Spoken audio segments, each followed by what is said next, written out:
ওকে, so good evening class. আজকে আমাদের most probably fifth, আচ্ছা যাই হোক, যাই ক্লাস হোক, লাস্ট ক্লাস আমরা কমপ্লিট করেছিলাম নিউ ইস্যু মানে প্রাইমারি অ্যান্ড সেকেন্ডারি মার্কেট। এবারে আমি বলেছিলাম এই ক্লাসে আমি করবো হচ্ছে methods of new issue. So আমি জানি হোপ তোদের কাছে নোটস রয়েছে। আচ্ছা, মেথডস অফ নিউ ইস্যুতে আমরা আজকে methods of new issue start করব। এবার তার আগে আমি একটা রিভিশন দিয়ে নিই, হচ্ছে what do you mean by new issue market, আর কি মানে প্রাইমারি মার্কেট আর সেকেন্ডারি মার্কেট কী। সেকেন্ডারি মার্কেট আমরা জানি যে যেখানে অলরেডি ইস্যুড সিকিউরিটিজের ট্রেডিং হয়। আর প্রাইমারি মার্কেট কি, যখন কোনো নতুন শেয়ার মার্কেটে আসছে, ঠিক আছে, মানে ডাইরেক্টলি আমি প্রাইমারি মার্কেটের শেয়ার্স আমি ডাইরেক্টলি কোথা থেকে কিনতে পারি, ইস্যুয়ার যে করছে মানে ইস্যুয়ার কোম্পানি ইস্যু যে করছে তার কাছ থেকে কিনতে পারি। কিন্তু সেকেন্ডারি মার্কেটের ক্ষেত্রে আমাকে কি স্টক এক্সচেঞ্জে গিয়ে সেই সমস্ত শেয়ার্স পারচেস করতে হবে, কারণ সেকেন্ডারি মার্কেটে কী হয়, অলরেডি ইস্যুড শেয়ার্সের ট্রেডিং হয়। ক্লিয়ার? আচ্ছা, এবারে আমাকে অনেকজন বলেছে যে কি, যে তারা পুরো ইন্ডিয়ান ফাইন্যান্সিয়াল সিস্টেমের ব্যাপারটাই তাদের কাছে ভীষণ কনফিউশন। সো এই আগে আমি আজকে ওটাকে ক্লিয়ার করি, ঠিক আছে। আমি ফার্স্ট দিন তাতে বলেছিলাম what do you mean by financial system. আমি ফাইন্যান্সিয়াল সিস্টেম কাকে বলে দিয়ে স্টার্ট করেছিলাম। এবার এই ফাইন্যান্সিয়াল সিস্টেমের একটা সিস্টেমটার একটা স্ট্রাকচার তো রয়েছে। তো এই স্ট্রাকচারটার মধ্যে কী কী পড়ে আগে শুনে নেব। এই যে আমি পুরো ইন্ডিয়ান ফাইন্যান্সিয়াল সিস্টেম পড়বো, এর একটা মানে স্ট্রাকচার রয়েছে, প্যাটার্ন রয়েছে, অন দ্যাট বেসিসে আমরা পড়াশোনা করছি। তো স্ট্রাকচারের মধ্যে পড়ে হচ্ছে ফাইন্যান্সিয়াল ইন্টারমিডিয়েটস। নাম্বার 1 কি পড়ছে, ফাইন্যান্সিয়াল ইন্টারমিডিয়েটস, মানে যেমন ব্যাংক যারা রয়েছে, আইসিআইসিআই, আইডিবিআই, এরা আমাদেরকে ইন্টারমিডিয়ারি মানে কি, এরা আমাদেরকে হেল্প করছে, মানে যারা সেভিংস করছে তাদেরকে ইনভেস্টমেন্টের অপরচুনিটি খুঁজে দিচ্ছে, এরা হচ্ছে ফাইন্যান্সিয়াল ইন্টারমিডিয়েটস। নেক্সট আসে হচ্ছে আমার কি আসে, ফাইন্যান্সিয়াল মার্কেট যেটা আমরা পড়বো, যেমন মানি মার্কেট, ক্যাপিটাল মার্কেট তো আমরা অলরেডি পড়ছি, এরপরে পড়বো মানি মার্কেট। নেক্সট আসে ফাইন্যান্সিয়াল ইনস্ট্রুমেন্টস বা ফাইন্যান্সিয়াল অ্যাসেটস বলতে কি, এই যে মানি মার্কেট ইনস্ট্রুমেন্টসের মধ্যে আসবে ট্রেজারি বিল আসবে, আবার ক্যাপিটাল মার্কেট তো আমরা প্রচুর ইনস্ট্রুমেন্ট পড়লাম, যেমন equity share, preference share, debenture, এগুলো পড়ছে। তারপরে আসে ফাইন্যান্সিয়াল সার্ভিস মানে কি সার্ভিস প্রোভাইড করে, যেমন ক্রেডিট রেটিং সার্ভিস আছে, ঠিক আছে, মার্চেন্ট ব্যাঙ্কিং সার্ভিস আছে, এই সমস্ত সার্ভিস চলে আসছে হচ্ছে ফাইন্যান্সিয়াল সার্ভিসের মধ্যে। আর কি আছে, ফাইন্যান্সিয়াল রেগুলেটরসের মধ্যে কারা পড়ে, যারা কন্ট্রোল করছে, সেবি রয়েছে, আরবিআই রয়েছে, এরা সমস্ত, তারপরে এনসিএলটি রয়েছে, মানে ন্যাশনাল কোম্পানি ল ট্রাইব্যুনাল, এরা রয়েছে। তো এরা পড়ে হচ্ছে ফাইন্যান্সিয়াল রেগুলেটরসদের মধ্যে। তাহলে এন্টায়ার স্ট্রাকচারটার মধ্যে আমরা কি হয়, ফার্স্ট চ্যাপ্টারে তো থাকে হচ্ছে what do you mean by financial system and এই স্ট্রাকচারটার ডিটেলস। এবার এই যে স্ট্রাকচারটার ডিটেলস রয়েছে তার মধ্যে ফাইন্যান্সিয়াল মার্কেট পোর্শনটা আমি পড়াচ্ছি, আবার দেখবি ক্রেডিট রেটিং, মার্চেন্ট ব্যাঙ্কিং কোনো অন্য একজন স্যার পড়াচ্ছেন, ঠিক আছে। তারপরে তোর ইনভেস্টার প্রোটেকশন হয়তো আকাশ স্যার পড়িয়েছেন। আবার দেখ, তারপরে আসবে হচ্ছে তোর ফাইন্যান্সিয়াল যেগুলো অ্যাসেটস, সেগুলো তো আমরা মানি মার্কেট, ক্যাপিটাল মার্কেটের মধ্যেই পড়েছি। তো ব্যাপারটা ক্লিয়ার হলো। ফার্স্ট চ্যাপ্টারটা হচ্ছে পুরো সাবজেক্টটার একটা ব্রিফ তোকে দিয়ে দিচ্ছি ফার্স্ট চ্যাপ্টারটায়, যে আমি পুরো এই সাবজেক্টের মধ্যে কী পড়বো। তো ফার্স্ট চ্যাপ্টারের মধ্যে তুই পড়বি ফাইন্যান্সিয়াল সিস্টেম আর তার স্ট্রাকচার। এবার এই স্ট্রাকচারগুলোকে ইন্ডিভিজুয়ালি এক একজন স্যার করাচ্ছেন, একজন মার্কেট করাচ্ছেন, একজন অ্যাসেটস তো মার্কেটের মধ্যেই চলে আসছে, আর একজন সার্ভিসেসগুলো করাচ্ছেন, একজন করাবে হচ্ছে তোর কে রেগুলেটরস, সেগুলো করাবে। ক্লিয়ার? এইটা হচ্ছে চ্যাপ্টারটা, এইটা হচ্ছে ব্যাপারটা, আর কিছুই না। এবারে আমরা শুরু করি আমার মেন টপিকটা নিয়ে, যেটা হচ্ছে what are the methods of new issue.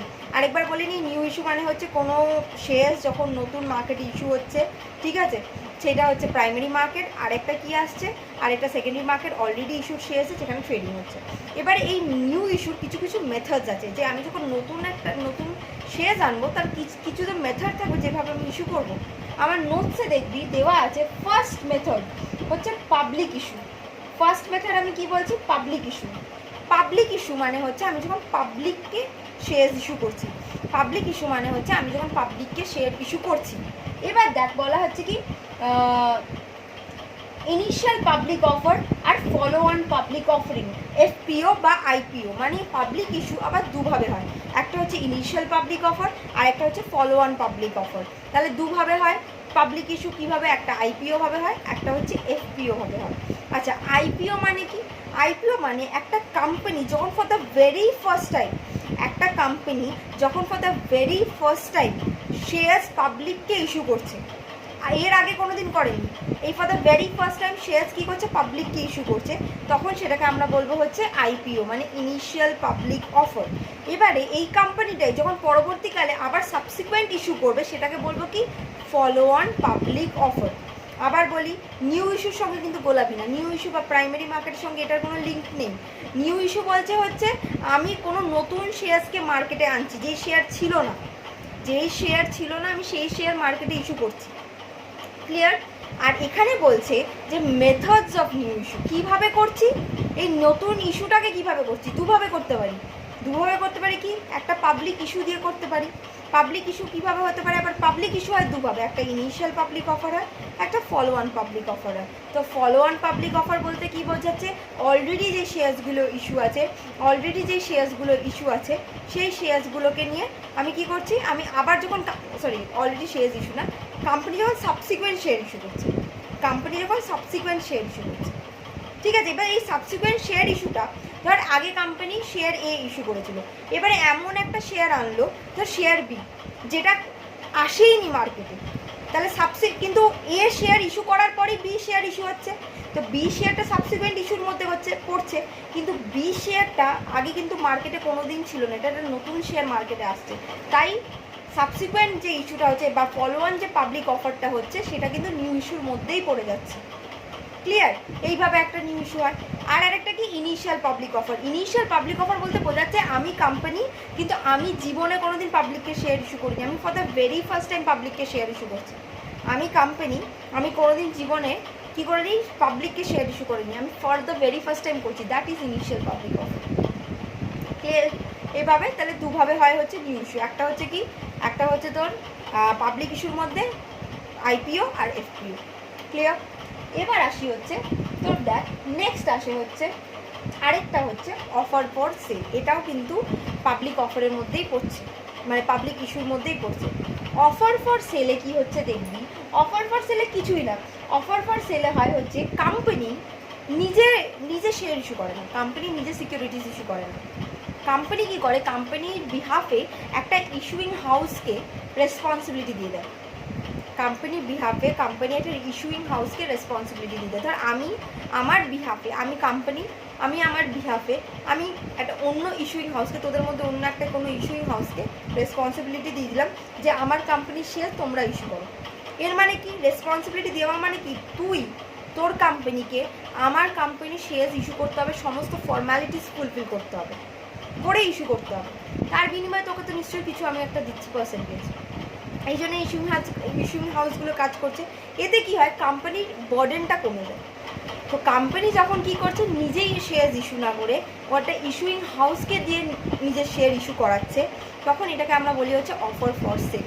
তাহলে পাবলিক ইস্যুর মধ্যে মেন দুটো হচ্ছে আইপিও, এফপিও, আর তারপরে আসে হচ্ছে অফার ফর সেল, সবই কিন্তু পাবলিককে হচ্ছে। আর এগুলো কি, নিউ ইস্যুর method. Initial public offering, company যখন for the very first time share issue করছে কাকে, পাবলিককে। ফলো অন পাবলিক মানে সাবসিকুয়েন্ট ইস্যু করছে, নেক্সট সাবসিকুয়েন্ট ইস্যুটা বুঝলি, যে এ ইস্যু করে দিয়েছিল, এ শেয়ার ইস্যু করেছিল, কিন্তু বি শেয়ার এমন একটা শেয়ার যেটা মার্কেটে এখনও আসেনি, for the very first time issue হচ্ছে, মানে নিউ ইস্যু মার্কেটে পড়ে যাচ্ছে। আর কি, সাবসিকুয়েন্ট ইস্যু হচ্ছে, মানে আগে তো অলরেডি শেয়ার ইস্যু ছিল, এরপরে দ্বিতীয় শেয়ার ইস্যু হচ্ছে বি। ক্লিয়ার? আর অফার ফর সেল মানে কি, অফার ফর সেল মানে হচ্ছে কোম্পানি নিজে শেয়ার ইস্যু না করে, একটা ইস্যুইং হাউসকে অ্যাপয়েন্ট করে টু ইস্যু শেয়ার্স। তাহলে ইস্যুইং হাউসের উপর রেসপন্সিবিলিটি পড়ে যায়, সমস্ত কিছু দায়িত্ব, প্রসপেক্টাস ইস্যু করা, পাবলিককে অ্যাওয়্যার করা, তারপরে যে শেয়ারটা ইস্যু করে সেটা ইস্যুইং হাউস করে, কোম্পানি করছে না। তাই জন্য এটাকে বলি হচ্ছে অফার ফর সেল, OFS। ওকে, তাহলে আমি কি পড়লাম, আমি নিউ ইস্যু পড়লাম, নিউ ইস্যুর মেথডসগুলো এখন পড়ছি। তার মধ্যে কি পড়ছে, পাবলিক ইস্যু ফার্স্ট হচ্ছে পাবলিক ইস্যু, মানে পাবলিককে যখন ইস্যু করছে, তাহলে পাবলিককে যখন ইস্যু হচ্ছে তার মধ্যে কি পড়ে, initial public offer, follow on public offer and offer for sell. Initial public offer, company for the very first time share issue করছে টু দ্য পাবলিক, এর আগে কোনোদিন পাবলিককে ইস্যু করেনি। ফলো অন পাবলিক অফার মানে সাবসিকুয়েন্ট ইস্যু হচ্ছে। Follow on public offer মানে subsequent issuance, মানে কোম্পানি শেয়ার পাবলিককে ইস্যু করতো কিন্তু কন্টিনিউয়াস বেসিসে কোম্পানি যখন ইস্যু করছে follow on public offer subsequent issue of shares. আর অফার ফর সেল যখন কোম্পানি যখন নিজের মানে শেয়ার ইস্যু না করে একটা ইস্যুইং হাউসকে অ্যাপয়েন্ট করছে শেয়ার ইস্যু করার জন্য। ক্লিয়ার?